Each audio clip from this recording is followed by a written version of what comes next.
Hello, this is English shorthand dictation and the dictation speed is 100 words per minute, which is very helpful for all governmental competitive exams. 5 seconds. Ready? Start. Sir, we notice all sorts of methods are being employed to weaken our country, to disturb peace in our country. Efforts are being made to create a feeling among the tolerant and peaceful people of this country that may change the lifestyle here. We do not have to submit to separatists. We have to face them. We will face all of them with all our might who try to weaken our freedom, our security, and our future through threats. We will not allow them to rise. We will not stop till terrorism completely eliminating or till the terrorists do not return to the country's mainstream giving up their arms. We do not have to give up our courage and we do not have to be fearful. Gandhiji had said independence means fearlessness against that. A nation afraid of death cannot become free and it is attains freedom, it cannot protect it. The words of Gandhiji's should resound in our ears. Today, we must face this challenge boldly. We must remember that we will not counter them for taking revenge. If we try to make revenge, then it will only serve the designs of the terrorists. If we use restraint, terrorism will weaken and ultimately get defeated. We must not fall in the trap of terrorism. Gandhiji had said that silence can have an answer to violence. Only non-violence can be an answer to violence. India holds its head high in the world today. The voice of India is heard in the world with respect. It has been possible because we moved forward, taking with us the concept of Gandhiji, principles of Panditji, and the path shown by patriots. We have learned to speak fearlessly. We have learned not to submit under pressures. We have learned to move forward on the path of non-violence with courage and facing the challenges boldly.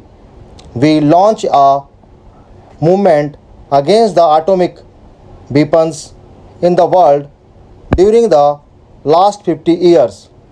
Today, many powerful countries are attracted towards it, which is dangerous for the whole population of the universe.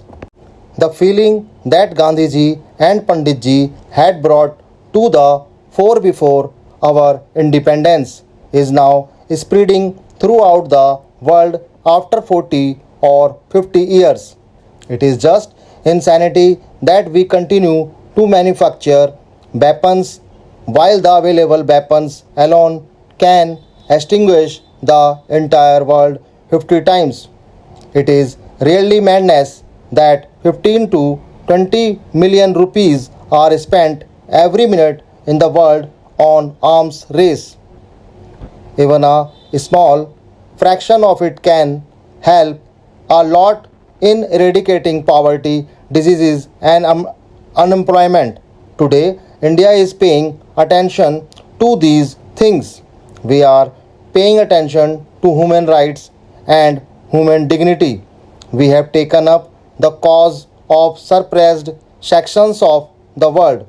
We have demonstrated that our voice is that of violence, tolerance, compassion, truth. truth and non-violence.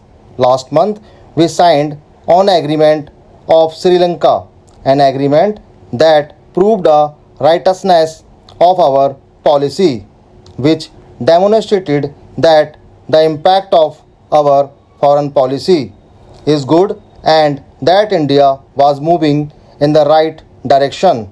This is an important achievement in these 50 years. The latest agreement that we have reached the signed has brought peace and cooperation in Sri Lanka. This has strengthened the cause of peace and cooperation in the entire region. We have stalled the activities of those people who were endangering the security of the entire region. Otherwise, the race of power blocks could have reached this region. This strengthened the cause of non alignment. It has been proved that countries can solve their problems through dialogue without allowing the big powers of other sections or parties to come in. We have seen that in difficult times, today, on the 50th anniversary of our independence, we have to rededicate ourselves to those ideas and concepts. Our greatest achievement is the system given to us by our forefathers. We have seen that the system is in tune with our ancient traditions and our culture, which is continuing uninterrupted for thousands of years. We used that spirit in our struggle for freedom and should use it in building a new India. Today, our greatest attainment is our democracy, and we have to safeguard and consolidate it.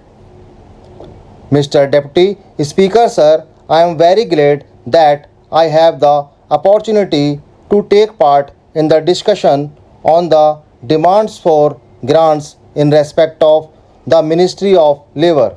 I am very happy that we have got a very good Labour Minister, but I do not know whether he is able to take all the steps necessary to improve the labour situation in this country at this critical moment.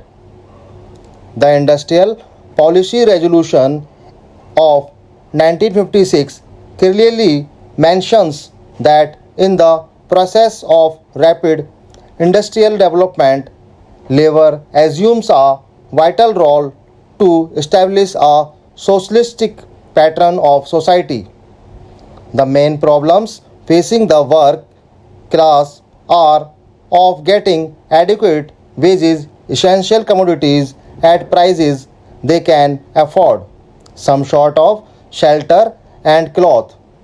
The government minimum needs program has hardly reached the working class. The vast majority of laborers are unable to make both ends meet. The government has mentioned endlessly on the question of evolving a national wage policy or an integrated wages incomes prices policy. In the Labour Ministers' conference some time back, it was suggested that steps should be taken to enforce the minimum wages in the different industries. It was also suggested that non-implementation of minimum wages should be declared as a cognizable offence and the offenders should be arrested. However, it had been agreed at the conference that more deterrent punishment should be given to the offenders and that the act should be amended suitably. Necessary changes should have been made in the central legislation by this time. The Industrial Disputes Act had become outdated and it should be completely overhauled. It has been claimed that the emergency has brought discipline among laborers and the production has been increased. Yes, it is a fact, but the laborers are forced to work and they are forced not to take part in the trade union activities. The trade union rights have been completely taken away from the labor. But, sir, I want to impress upon the minister that motivations for work should not be imposed from outside, but it should come from within. A contented labor force is an asset to the development of industries. You have taken away the permitted bonus some time back. This parliament passed an act to fix the minimum bonus at 8.33%. But the same act was adversely amended by the same parliament some times ago.